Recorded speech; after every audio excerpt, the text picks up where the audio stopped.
Imagine a place bigger than the entire United Kingdom, yet home to fewer people than a mid-sized American city like Milwaukee. That place is Wyoming. It's the least populated state in the United States, despite being filled with breathtaking mountains, national parks that millions travel to see, and open landscapes that seem endless. So here's the paradox. If it's so beautiful, why don't people actually live there? Wyoming looks like the kind of state people dream about when they're stuck in traffic on a Monday morning. Towering peaks, clear skies, wildlife roaming freely. It sounds like a postcard, yet the reality of living there is very different from vacationing there. Why is it that Americans love to visit Yellowstone and Grand Teton, but very few decide to stay permanently? Is it the punishing winters, the limited job market, the isolation, or simply the lack of convenience most people take for granted? Let's take a look at 15 real, verifiable reasons why Wyoming consistently ranks at the bottom of population lists. Each reason will surprise you more than the last, and by the end, you'll understand why this beautiful state is often described as a great place to visit but a tough place to live.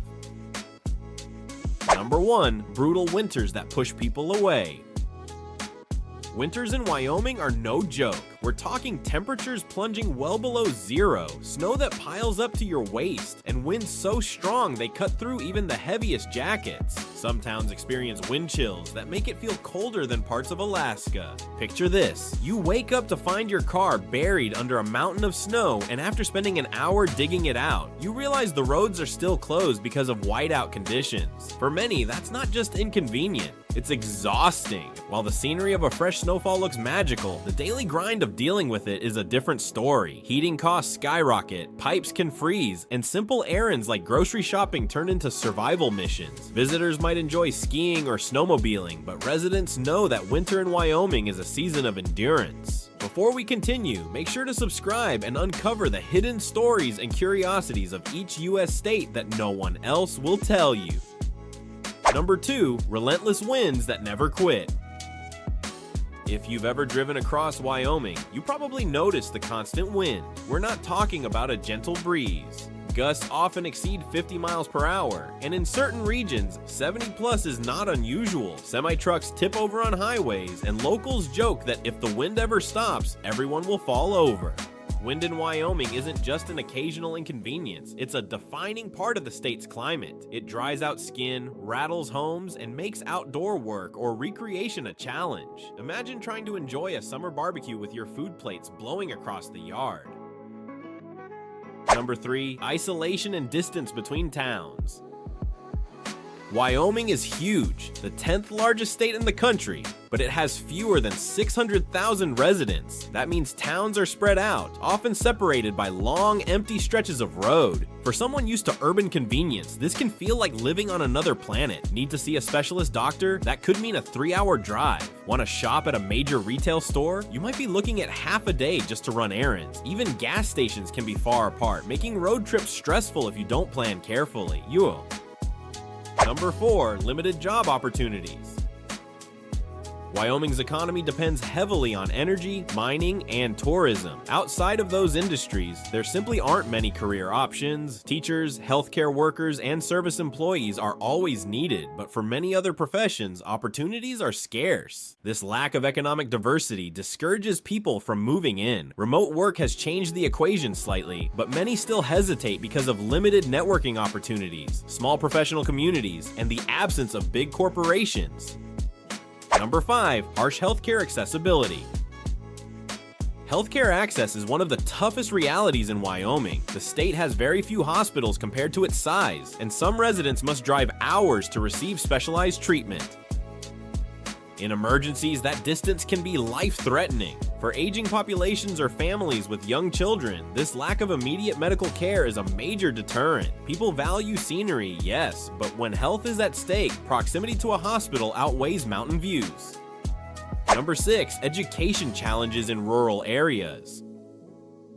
While Wyoming invests significantly in public education, the reality is that rural schools often face staffing shortages, fewer extracurricular options, and limited advanced placement courses. High schools in small towns may graduate fewer than 20 students per year. For families, this raises concerns about the quality and variety of education their children can access. Parents often want broader opportunities, larger sports programs, specialized classes, or competitive academic environments, which smaller Wyoming towns can't always provide. Number 7. High cost of living in certain regions. People assume Wyoming is cheap because it's rural, but that's not always true. Housing in resort areas like Jackson Hole is among the most expensive in the entire country. Prices there rival San Francisco, driven by wealthy second home buyers and limited land. Even outside of luxury hotspots, costs can surprise newcomers. Groceries and goods are often more expensive due to transportation costs. And remember those high heating bills during winter, that adds up quickly. Number 8. Wildlife is closer than you think. It sounds adventurous to live near elk, moose, or even bears, but in practice, it's not always charming. Moose can block your driveway, deer jump in front of cars, and encounters with predators like mountain lions or grizzly bears can be dangerous. Imagine letting your dog out at night and worrying that a cougar might be nearby, or waking up to find that bison have trampled your fence. For urban dwellers, this kind of neighborhood problem feels more like a headache than an adventure. Number 9. Limited entertainment and amenities. Wyoming doesn't exactly overflow with nightlife or shopping. Outside of a few towns, you won't find many concert venues, trendy restaurants, or entertainment hubs. The idea of going out often means driving long distances or relying on the same small set of local spots. For people who thrive on variety, theaters, sports events, art galleries, Wyoming can feel culturally sparse. Sure, outdoor enthusiasts find endless trails and rivers, but for those seeking a buzzing city scene, the options are slim. Number 10. The infrastructure gap. For a state of its size, Wyoming struggles with infrastructure. Roads are often long, empty, and exposed to the elements. In winter, highways frequently close due to snow, ice, or accidents caused by the relentless wind. Imagine depending on one main road to reach your job, and it shuts down for 2 days straight. That's a reality in many Wyoming towns. Broadband internet is another example. While progress has been made, rural Wyoming still lags behind much of the country in fast, reliable service. For families, students, and remote workers, this creates frustration. Cell service can be equally spotty, especially in the mountainous west and open plains. Number 11. Sparse healthcare professionals. Earlier we talked about limited hospital access, but another layer of the issue is simply not having enough healthcare providers. Wyoming has one of the lowest ratios of doctors per capita in the U.S. Dentists, specialists, and even primary care physicians are in short supply. This shortage means longer wait times for appointments and fewer options for treatment. For people with chronic conditions or parents of children who need regular checkups, that's a huge downside.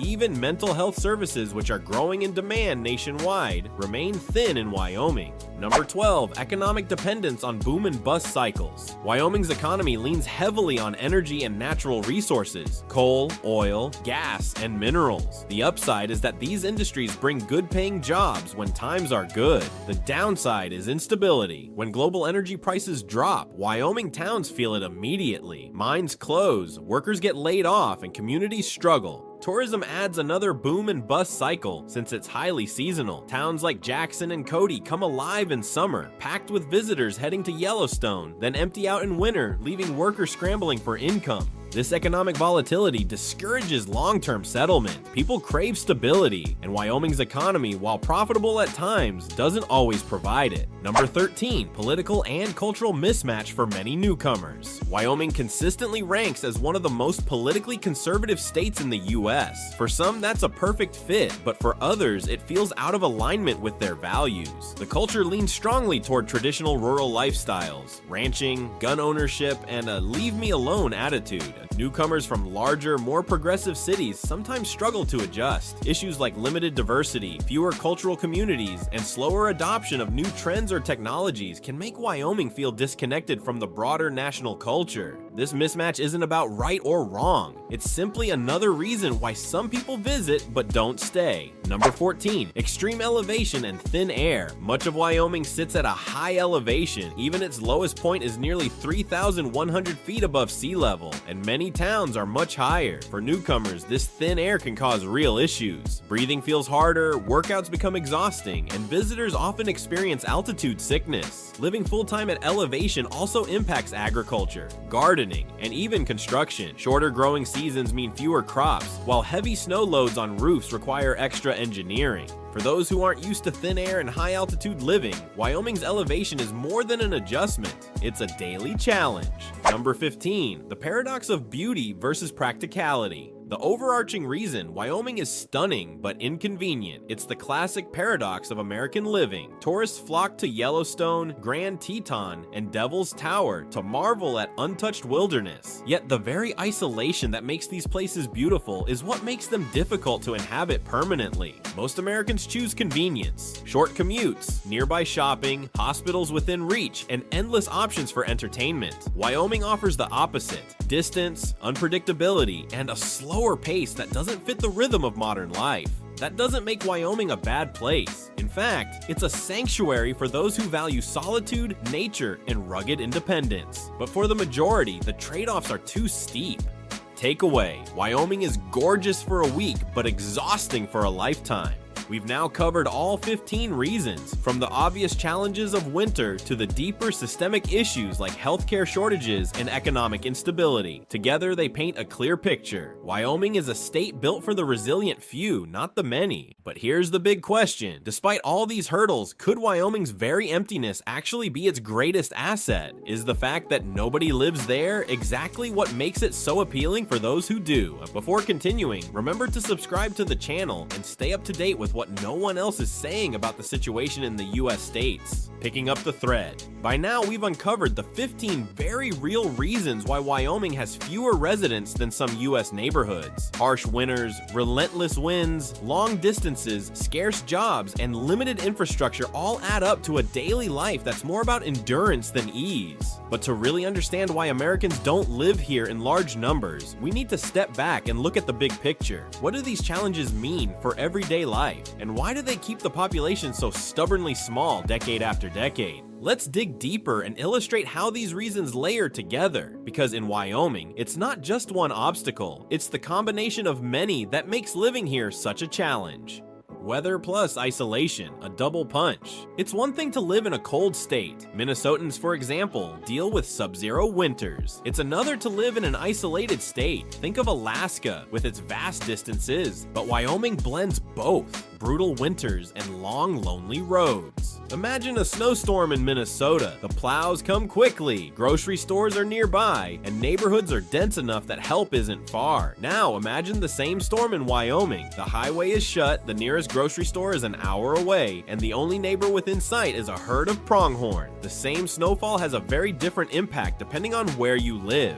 This combination explains why Wyoming feels harsher than other cold places. It's not just about weather, it's about weather multiplied by distance. Economics plus population, a cycle that feeds itself. Another reality is Wyoming's self-reinforcing cycle. With so few people, there's less demand for services, which means fewer businesses set up shop. Fewer businesses mean fewer job opportunities, which keeps the population low. It's a loop that's hard to break. Take healthcare as an example. A new hospital might want to expand, but with so few residents, it's difficult to justify the cost. So hospitals remain small, understaffed, and far apart. The lack of strong medical infrastructure then discourages families from settling there, keeping population growth stagnant. This cycle repeats across many sectors: retail, education, even technology. Without more people, the economy doesn't diversify. Without a diverse economy, more people don't move in. Comparing Wyoming to its neighbors. It's also useful to compare Wyoming with nearby states. Colorado, for instance, shares much of Wyoming's mountain beauty, but it has Denver, a major metropolitan hub with jobs, universities, and cultural attractions. Montana, another sparsely populated state, has slightly larger cities like Billings and Missoula, giving residents a bit more infrastructure. Utah has Salt Lake City, a growing economic center.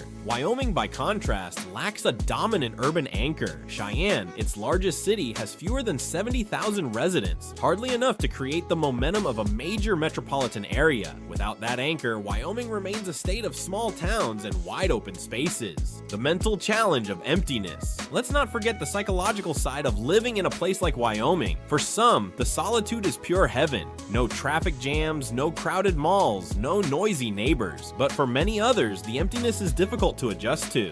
Think of young adults who crave nightlife, career networking, and diversity, or families who want their kids to have a variety of activities and peer groups. The silence and slow pace that appeal to some can feel isolating and monotonous to others. Even for those who enjoy solitude, the sheer vastness can be overwhelming. Driving for hours across open plains without seeing a single town or gas station isn't everyone's idea of peaceful. For many, it's unsettling. And the paradox of tourism versus residency. Here's one of the most fascinating contradictions. Wyoming draws millions of tourists every year. Yellowstone alone receives more than 3 million annual visitors. People spend thousands to fly in, rent cars, and stay near the parks. Yet very few of those same visitors decide to make Wyoming their permanent home. Why? Because visiting is different from living. On vacation, people enjoy the stunning scenery, the wildlife encounters, and the sense of being off the grid. But living permanently means facing the winters, the healthcare gaps, the job scarcity, and the lack of amenities. All the things tourists don't have to think about.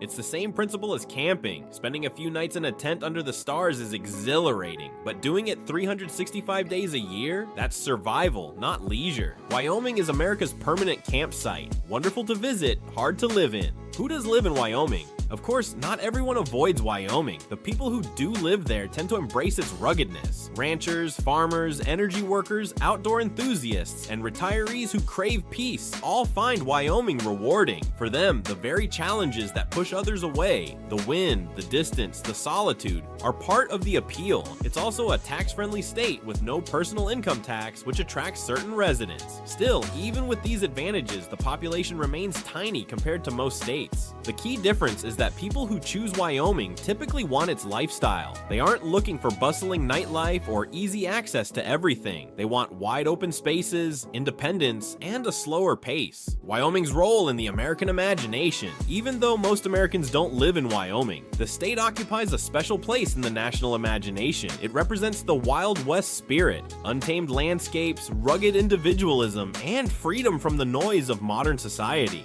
That's why movies, TV shows, and even advertisements often feature Wyoming-style backdrops, endless plains, cowboy culture, or snow-covered peaks. It's a symbol of a simpler, more natural America. People might not want to move there, but they like knowing it exists. It reassures them that there's still untouched wilderness out there, beyond the crowded suburbs and megacities. So why don't Americans live in Wyoming in large numbers? It all comes down to trade-offs. The trade-off between beauty and convenience, between solitude and community, between nature and infrastructure. Wyoming offers jaw-dropping scenery, unparalleled space, and a rare sense of quiet. But in exchange, you give up easy access to jobs, healthcare, schools, and culture. For most Americans, that exchange isn't worth it. For the few who embrace it, though, Wyoming becomes a paradise precisely because so few others are there. Wyoming will likely remain one of America's least populated states, and that might not be a bad thing. Its emptiness is part of its charm, its challenge, and its identity. The very reasons why people don't live there are the reasons it remains so striking. So the real question is, would you trade convenience for beauty? Would you swap your neighborhood coffee shop, nearby hospital, and short commute for windswept plains, roaming bison, and mountain sunsets? Most people say no, but for those who say yes, Wyoming isn't just a state,